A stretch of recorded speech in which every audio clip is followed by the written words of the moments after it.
Bonjour à tous, on est là donc ensemble pour essayer de parler du 4-3-3, du système de jeu de l'équipe de France actuelle mis en place par Didier Deschamps. Donc on retrouve ici notre ligne de 4 défenseurs.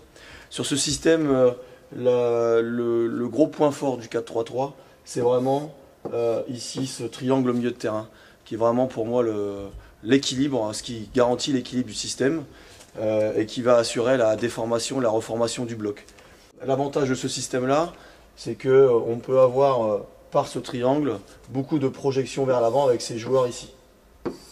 Voilà, ça, dans l'animation offensive, c'est très important, avec des joueurs comme Pogba ou Matuidi, qui ont vraiment une force de percussion et qui permettent d'amener beaucoup de soutien à l'attaquant de pointe. Ensuite, s'il faut résumer ce système-là et la qualité du système avec un mot, je dirais que c'est le terme triangle. On a beaucoup de complémentarité dans ce système entre ces joueurs-là, où on a un premier triangle, on a forcément un deuxième triangle. Ici c'est pareil, on a un troisième triangle, et puis forcément ici le triangle qui est ici. Donc en fait toute l'animation offensive et défensive et l'utilité de ce système repose dans l'animation, la déformation et la reformation de ces triangles. Et dès l'instant où on a beaucoup de complémentarité avec les joueurs, à l'image de ce que fait Didier Deschamps actuellement, on a un système qui est très performant. Donc, en ce qui concerne l'animation offensive de ce système-là, il y a beaucoup de choses qui reposent sur en fait, un principe simple qui est appui, remise, profondeur. Donc, par exemple, on peut très bien avoir un appui sur l'attaquant de pointe, un soutien et un jeu dans la profondeur pour le joueur excentré.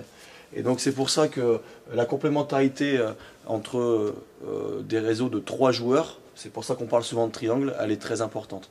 Ça nous permet de trouver souvent des joueurs lancés, et à l'image de ce qu'a fait l'équipe de France sur les 2 premiers matchs de la Coupe du Monde, on retrouve souvent ce principe-là.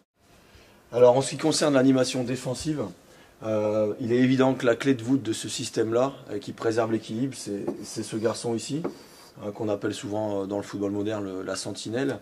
Donc c'est le joueur qui a le plus la vocation défensive du milieu de terrain. Donc en équipe de France, souvent c'est Yohan Cabaye. Lui, il doit tout le temps préserver l'équilibre du système. C'est-à-dire que dès l'instant au niveau offensif où ces joueurs-là ne sont plus là, lui doit assurer en fait être le garant du milieu de terrain et être en quelque sorte le libéraux du milieu de terrain.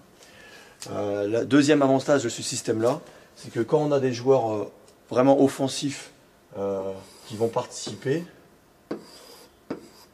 et que l'adversaire contre-attaque en jouant sur les zones latérales, on a ces garçons-là ici qui vont venir en fait compenser les départs. Et c'est vraiment un joueur comme par exemple Matuidi, qui a un gros volume de jeu, qui travaille plutôt ici sur ce côté gauche, va en équipe de France très souvent compenser les départs de Karim Benzema ou de Griezmann, puisqu'ils se retrouvent souvent comme deuxième attaquant. Et donc, l'équilibre de système défensif, il est vraiment assuré par ce triangle au milieu de terrain et par ces joueurs qui sont capables d'aller boucher les espaces lorsque les joueurs attaquants sont devant le but et on s'expose à des situations de contre-attaque. Tout à l'heure, on n'a pas parlé, on aurait pu parler aussi de l'apport de ces joueurs-là. Et on le voit beaucoup en équipe de France avec Mathieu Debuchy et Patrick Evra, qui en fait n'hésitent pas à participer offensivement et à porter des centres. Et donc dans ce système-là, leur rôle est aussi très important. Alors maintenant, 2 ou 3 astuces pour essayer de contrer ce système-là. On doit essayer d'exploiter en fait les espaces libérés par l'animation offensive du système. Donc ces joueurs-là qui ont tendance forcément et qui sont obligés d'apporter offensivement, ou alors ces latéraux qui participent, la clé pour essayer de les contrer, c'est vraiment à la récupération du ballon, essayer de trouver des espaces qui ont été libérés dans cette zone ici, ou alors sur les zones latérales. Donc c'est quand on récupère la balle, c'est d'essayer de jouer tout de suite dans le dos de l'adversaire, ici au niveau des espaces libérés là, ou ici. Et une autre petite astuce, c'est vraiment, on est capable de mettre en défaut ce système-là quand on arrive à exploiter cet espace ici. c'est-à-dire en fait l'espace qui est l'espace interligne entre la ligne des défenseurs et puis surtout dans le dos de la sentinelle.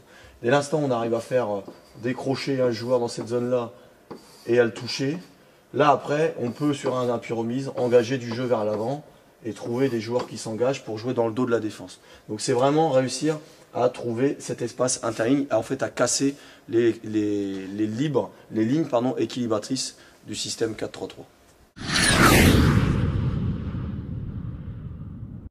Alors maintenant, on va voir 2-3 astuces pour essayer de travailler correctement ce système-là et l'animation notamment sur le point de vue offensif. Donc sur les situations d'entraînement, on peut vraiment insister sur 2 paramètres.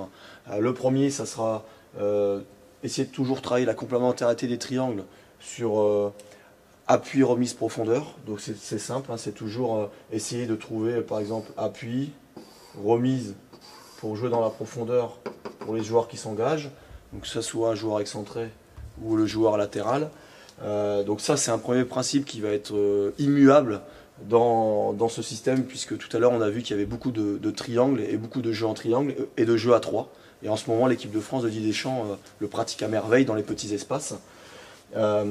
Et ensuite on va essayer également de continuer à avoir une fixation à l'intérieur, donc vraiment essayer d'amener le jeu dans cette zone ici pour après aller exploiter les zones latérales. Et c'est important, donc quand on va jouer, redoubler des passes à l'intérieur, on va attirer la défense en fait sur cette zone de jeu là, ce qui va libérer des espaces en fait à l'opposé pour avoir soit trouvé nos excentrés, soit au contraire, si nos excentrés sont rentrés, trouver l'apport des latéraux par un jeu ici pour après finir sur un centre.